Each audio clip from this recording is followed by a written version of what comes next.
Hindi lang ako sanay ngayon na ang ini-interview ko via phone lang, no? Mga ka-video, yung mga in-interview natin ngayon si Sir Rene all the way from Dallas, Texas pa. Pero tayo, naglilibot tayo ngayon sa kanilang farm at napakaganda ng design. Parang hindi mo kailangan gumastos ng bongga para ma-achieve mo itong ganitong klase ng design. Alam mo, ang first intention ko no bakit ako bumalik sa farming is to help our countrymen. Ang export ng Pilipinas sa kalamansi, ang kalamansi na requirement ng US, 548 million. Come on now. Malaki. Anong ginagawa natin? So you are thinking globally. So itong mga magiging produce po natin dito, aside from yung, syempre, bebenta natin locally, we are aiming to export. Pangalawang intention ko is gusto ko ma-encourage yung mga bata na there is money in farming. Ayan, no, para sa mga kababayan natin na OFW katulad ni Sir Rene na retired na rin sa gawain, sa hanap buhay, pero gusto katahimikan, no? Katahimikan ba tong pinasok natin, Sir Rene, sa pagpa-farm? What's up, ka-video? Art Sinubago here and welcome to another episode of Video Stories.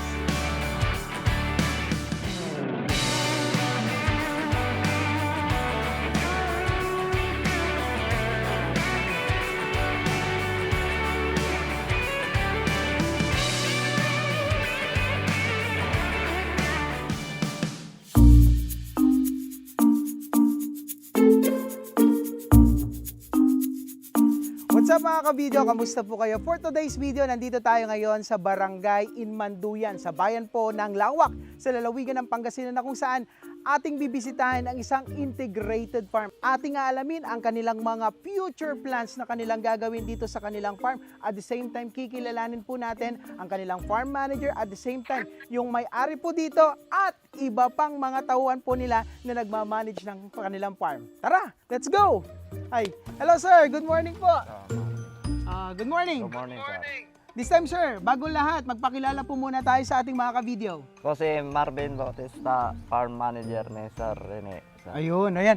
Speaking of Sir Rene, no, nabanggit po ni si Sir Rene, siya po yung talagang utak, no? Kumbaga siya yung talagang may idea dito po sa kanilang integrated farm. So, this is the first time na meron tayong kasama na i-interviewin via online. Kasi hindi po siya makauwi as of the moment, pero kasama po natin siya via phone patch. Ayan. Sir Rene, good morning po sa inyo. Good morning din sa inyo po. Yes, so Sir Rene, pakilala po muna kayo. Ako si Rene Bautista, isa sa mga may-ari ng MBB Farm at saka Menreta Integrated Farm. Diyan sa Imanduyan, Barangay Lawak, Pangasinan. Sir Rene, no? Sorry kasi hindi ako sanay na ang kausap ko nasa cellphone. Sa pamamagitan lamang po ni Sir Marvin. Sir Rene, paki-explain naman ano po ba yung itong integrated farm or itong farm po ninyo? Ano po bang mayroon dito? Okay, first of all, naisip-isipan ko po na since yung farm namin, i-develop ko na at saka improve ko na po, hindi lang manggahan. Dati manggahan po yan. Ngayon ang gagawin ko po sa 2.1 hectares po sa front po gagawin natin po ng mini gasoline station. Sa tabi po ng mini gasoline station where you are is yung restaurant po na magiging restaurant na ang product namin which is tilapia, hito, crayfish, manok ay magiging farm to table po. Yan ang balak po namin dyan. Ngayon, punta tayo sa location to po, sa gitna ng farm. Doon sa gitna ng farm, may 4 na greenhouse. Yes. Sa tabi ng greenhouse po ay yung aming water refilling station po. Sa tabi ng water refilling station po ay aming convenient store po. Okay. Sir Rene. Hindi ko pa alam anong pangalan. Yes, Sir Rene. Itong mga binabanggit ninyo ay mga future plans ng integrated farm po ninyo, correct? Opo. Gagawin natin yan sa lalo madaling panahon po. At kung po pwede lang pero future plans. You can say it future plans. Yes. Yes. So, Correct. Sir Rene, ang ganda po ng mga ideas ninyo, no? Ano ba? Paano po ba? Engineer po ba kayo? Ano po bang background po ninyo? At nasaan po kayo ngayon? At hindi namin kayo kapiling. Ano po ako? UST Economics ako ng graduate 76. Okay.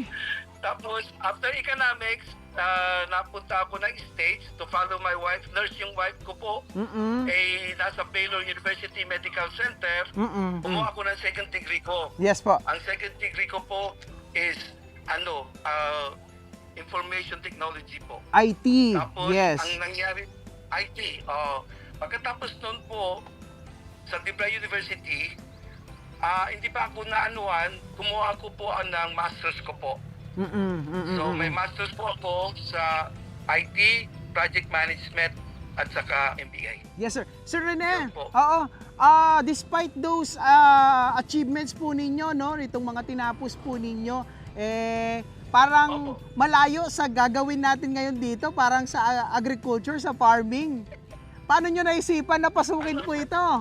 Teka muna, sandali, isisingit ko lang. Dito sa States po, ay naging Customs Compliance Officer po ako. Kaya malayo din. Okay. Sa import-export, po. Pero, ito, i-relate ko yung sinasabi mo, white farming. Nakita-kita ko ang export ng Pilipinas sa farming ng crayfish, nakakawa $19,000. Okay. Ang export ng Pilipinas sa kalamansi, ang kalamansi na requirement ng US, 548 million. Come on now. Anong Malaki. ginagawa natin? Ngayon, pagdating sa mangga, kulela pa rin tayo sa India at saka So, nandoon yung international trade ko, na aspirations ko, na pati yung ultimong crayfish, yung ultimong hito, yung ultimong tilapia, and so on and so forth. Mag-isip-isip naman tayo mag-export kasi ang market wala sa Pilipinas. Yes, Ang oo. market nasa labas. Okay. Nasa labas po. Oo. Ayan ang actually encourage ko kasi nakita ko yung tilapia farming ng China. Good Lord. Wala tayo sa kalingkingan ng farming Yes, ng sir. China. I-relate ko sa sinasabi mo, Sir Art, na bakit ako napunta ng farming.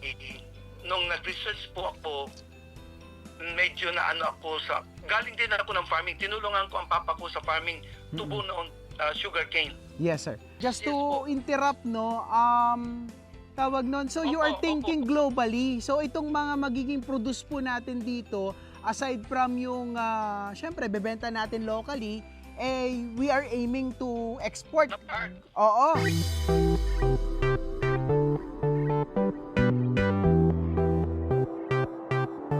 Alright na mga kabidyo, tuloy-tuloy pa rin ang ating pagbisita dito sa Integrated Farm ni Sir Rene. This time naman, kausap natin si Ma'am Nicole. Ma'am Nicole, pakilala ka muna. Ako po si Nicole Mendoza, ang Farm Admin and Finance po. Okay. Ang ginagawa ko po sa farm is minemonitor ko po yung mga kaganapan po. Like, kung magpipitas na po, kailangan mag-abono, ganun po. So basically, more on admin works Opo. ang ginagawa mo. Opo. So, ayun, kasama pa rin po natin si Sir Rene. Ayan, all the way from US. Lapit mo lang dyan para sa ano natin. Naka-loudspeaker ba yan? Okay? Para marinig pa rin. Sir Rene! Sa Oo. Dallas at Sir Art, Yes, sir! sa Dallas, Texas. Yes, so Okay. from Dallas, Texas, ang kausap natin ngayon. Napakaganda ng mga Opo. plano po ninyo, no? So we are looking forward na ma-realize natin ito ay talagang integrated, no? Mayroon kang aquaculture, mayroon kang mushroom, may kalamansihan, may free-range chicken. So, sir, gusto ko rin sana makita yung mga chicken nyo dito. Saan ba yung mga chicken natin dito? Alright. Sir Rene, pupuntahan natin yung mga chicken area po natin sa free-range.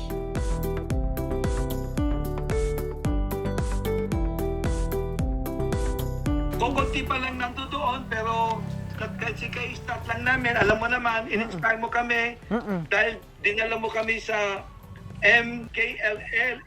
Oo. Sa Guagua, Si- Pampanga, si Sir Hector. Yes po.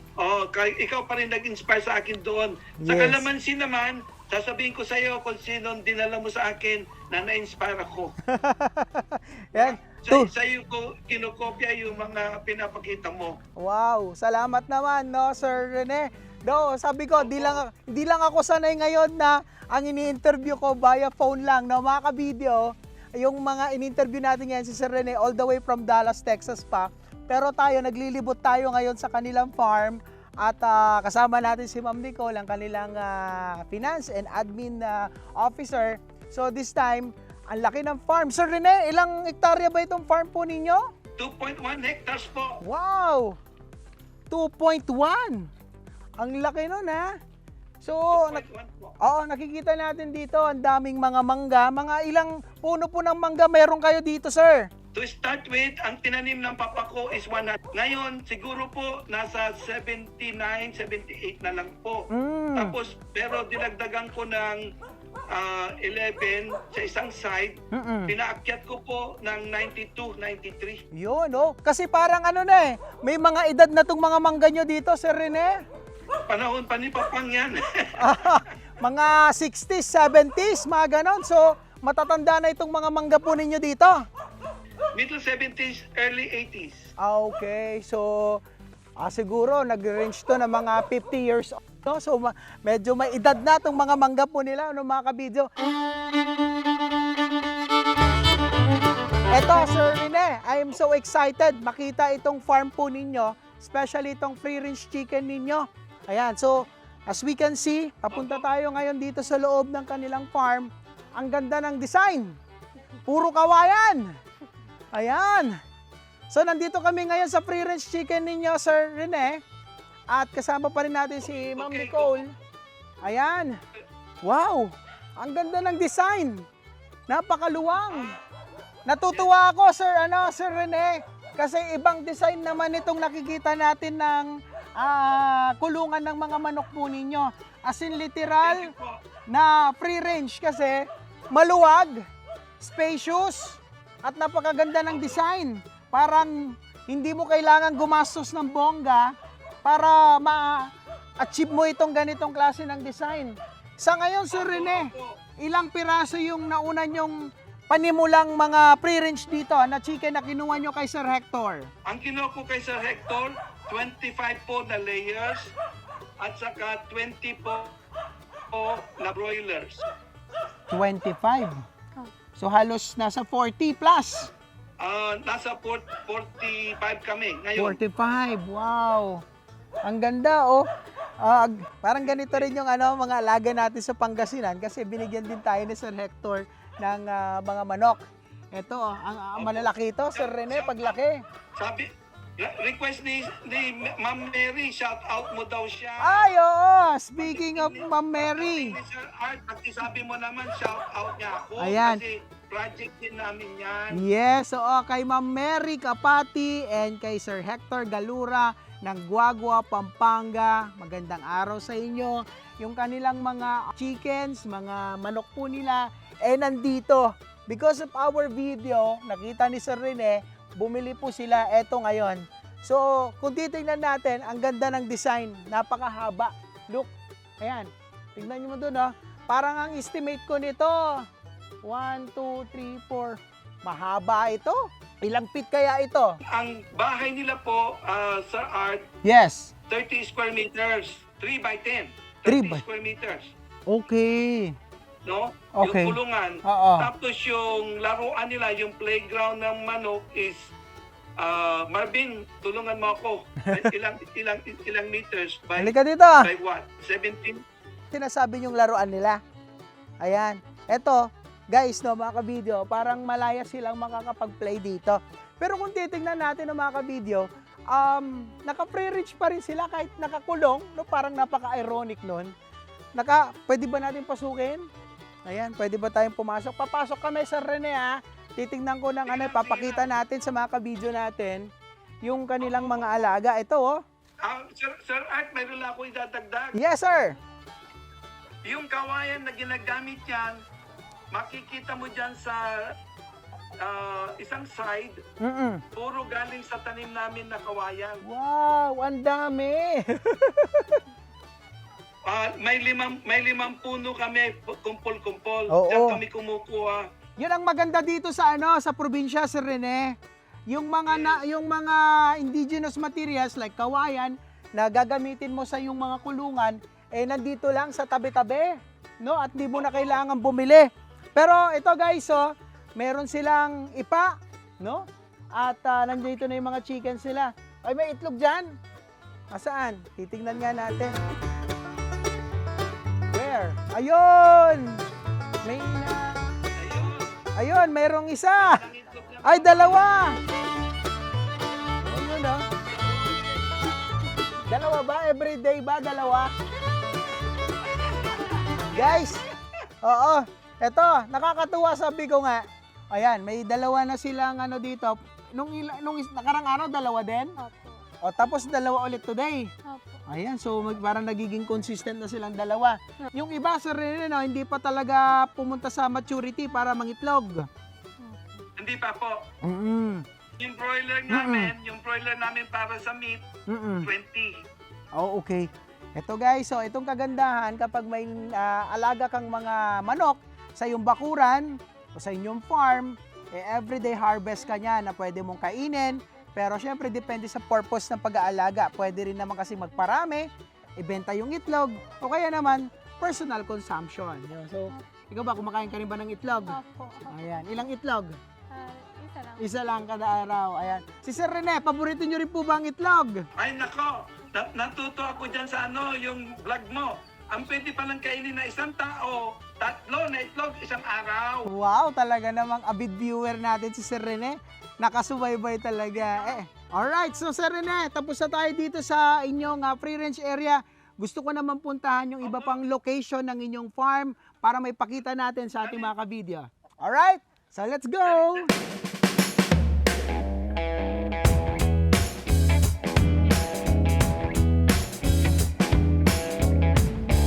So, Sir Rene, natapos na tayo sa ating other location. We're going to proceed naman doon sa sinasabi ninyong aquaculture area. So ano ba yung makikita natin doon, Sir Rene? Ang makikita nyo po doon yung creek na paglalagyan po natin ng 5 pan ng tilapia, 5 pan ng catfish, at saka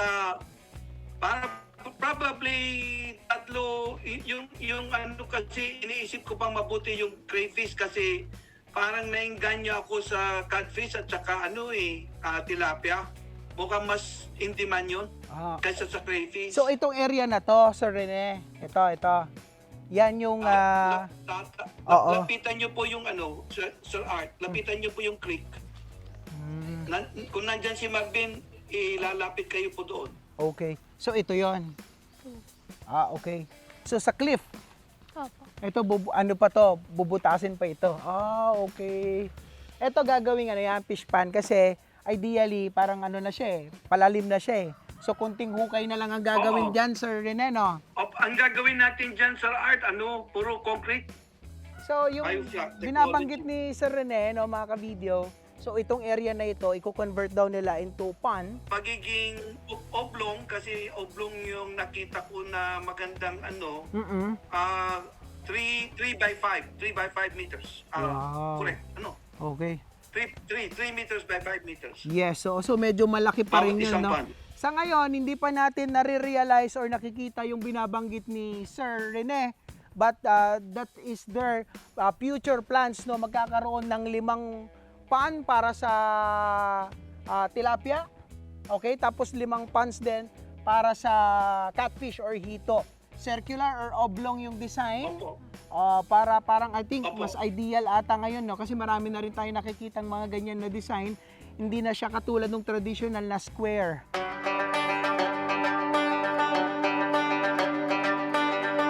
Sir Rene, ang ganda ng mga vision po ninyo, ang ganda ng mga plano po ninyo dito sa inyong farm, no? Ako'y Yes po. nilook forward ko na makabisita ako ulit dito soon in the future. Oy, Na makita na Oy, actual at babalikan ikaw mismo nandito ka. Siguro, realize na lahat ng mga binabanggit po ninyo dito. a little bit, kaya para unti-unti. Kasi bali pagka mag-isa ka o ano, hindi naman ako sinasamahan ng mga kapatid. That's the challenge na nakikita ko ngayon kung solo flight.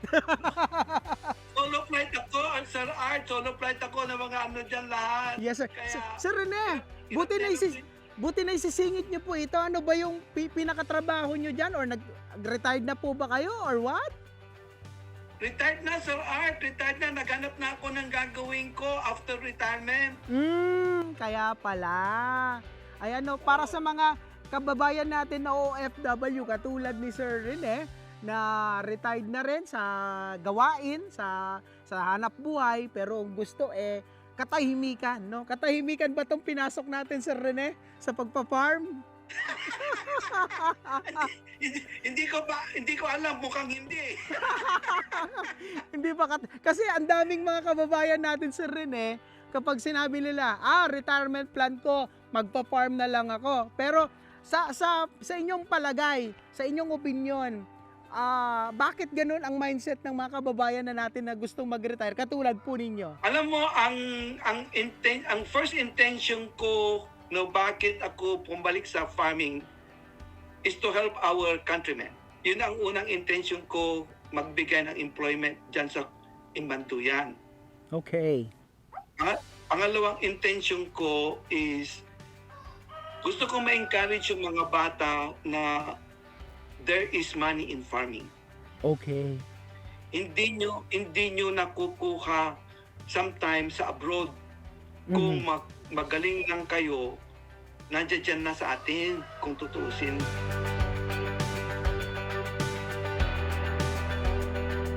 Yes, sir. Sir Rene, you are telling our kababayans, no, yung ating mga young generations na there is hope in agriculture and there is, kumbaga, may pera sa agrikultura. Parang ganon. Meron po, meron. Oo. Hindi yan nawawala. Actually, as a matter of fact, di ba, ang inaano natin ngayon, kaya tayo nagbibideo, ikaw, isa ka pa, na naggaganyan. Yes, sir. Because to inspire ones, hindi lahat nasa abroad. Yes, Put sir. it that way. I totally agree with you, Sir Rene. So, kaya nga nandito tayo ngayon para i-share sa ating mga kabidyo itong visions po ninyo, itong ideas po ninyo para eventually pagdating po ng araw, I'm looking forward na makabisita ulit dito sa March pagdating po ninyo para ipakita natin yung development ng inyong pong farms.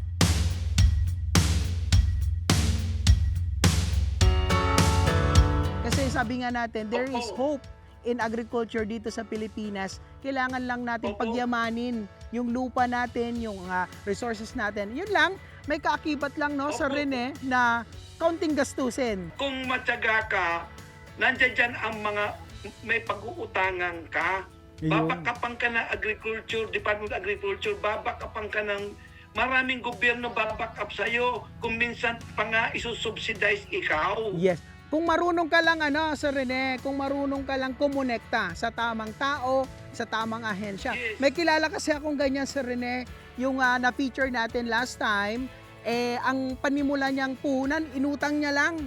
Kaya eventually, from zero yung puhunan niya, naging milyonaryo. Ayan, shout out kay Sir Sidney Lumboy ng Bayambang, Pangasinan at the same / Dagupan. Ayan, so thank you dahil marami tayong na-inspire na mga kababayan po natin sa kanyang kwento. Sir Rene, ikakat lang natin ng konti kasi gusto kong puntahan yung next location po natin. Ano ba yung makikita natin doon? Sa Kalamansihan na ngayon tayo ngayon. Tapos na tayo ng location 1, 2, and 3 dyan sa farm, di ba? Tapos lahat ng development dyan, itatawag ko sa iyo. Tapos na ito, Sir Art. Tapos Yes, sir. na ito, Sir Art. Tapos Nice. nasa iyo kung i-cover mo. Ganun. Sige. Ganun na lang mangyayari. Okay. Sige, Sir Rene, ikakat ko muna ito. Magbibideo lang ako saglit dito, then punta tayo dun sa next location natin. This time, our third visit sa isang kalamansi farm. Kay Sir Rene naman, dito sa lalawigan ng Pangasinan. Ayan, malilit pa lang, pero namumunga na siya, ano? So, mukhang maganda. Parang grafted yung ginamit dito, no?